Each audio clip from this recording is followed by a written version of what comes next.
இந்த வீடியோவில் நம்ம எதை பற்றி பார்க்க போகிறோம்னா, குழந்தைகளுக்கான ஆதார் கார்டில் முக்கிய மாற்றம் அமலுக்கு வர இருப்பதாக கூறப்பட்டுள்ளது.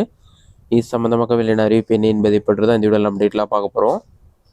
இந்தியாவில் பள்ளிகளுக்கான அட்மிஷன் தொடங்கி அரசின் நலத்திட்டங்களை பெறுவது வரை அனைத்து விதமான தேவைகளுக்கும் ஆதார் கார்டு என்பது பார்த்தீங்கன்னா மிகவும் முக்கியமான ஒரு அடையாள ஆவணமாக கேட்கப்படுகிறது. நம் நாட்டில் 2 விதமான ஆதார் அட்டைகள் வழங்கப்படுகிறது. பிறந்தது முதல் 5 வயதுக்கு உட்பட்ட குழந்தைகளுக்கு மத்திய அரசு பால் ஆதார் அட்டை வழங்குகிறது. அடுத்ததாக 5 வயதுக்கு மேற்பட்ட அனைவருக்கும் வழக்கமான ஆதார் அட்டை வழங்கப்படுகிறது.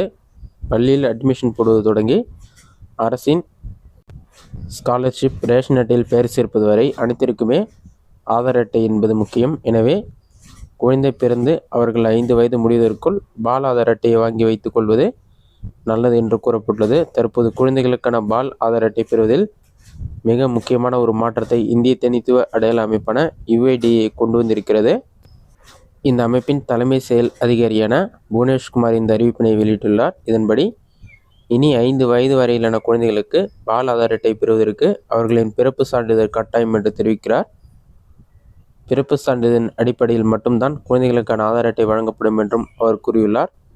சில சமயங்களில் பிறப்பு சான்றிதழ் அடிப்படையில் ஒருவர் ஆதார், பெற்றோர் பயோமெட்ரிக் அடிப்படையில் ஒரு ஆதார் என ஒரே குழந்தையின் பெயரில் 2 ஆதார் அட்டைகள் வழங்கப்படுவதாகவும், இந்த ஆதார் எண்கள் சில மோசடி நடவடிக்கைகளுக்கு பயன்படுத்தப்பட வாய்ப்புள்ளதாகவும் கூறியிருக்கிறார். இதனால் பார்த்தீங்கன்னா ஆதார் கார்டு பெறுவதற்கு இனி பிறப்பு சான்றிதழ் கட்டாயம் என்றும், பிறப்பு சான்றிதழ் அடிப்படையில் மட்டும்தான் ஆதார் அட்டை வழங்கப்படும் என்று அறிவிக்கப்பட்டிருப்பதாக கூறப்பட்டுள்ளது.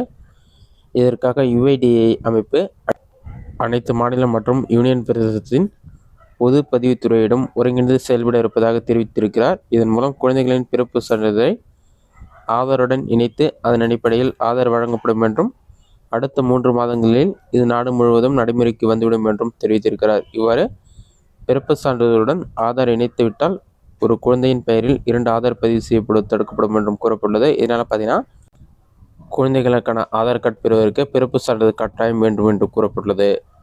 இதுதான் தற்போது ஆதார் அட்டைதாரர்களுடைய முக்கிய அப்டேட். இந்த வீடியோ உங்களுக்கு யூஸ்ஃபுல்லாக நினைக்கிறேன். இந்த வீடியோ பிடிச்சிருந்தா லைக் பண்ணுங்கள். வேறு சின்ன கமெண்ட் பண்ணுங்கள்.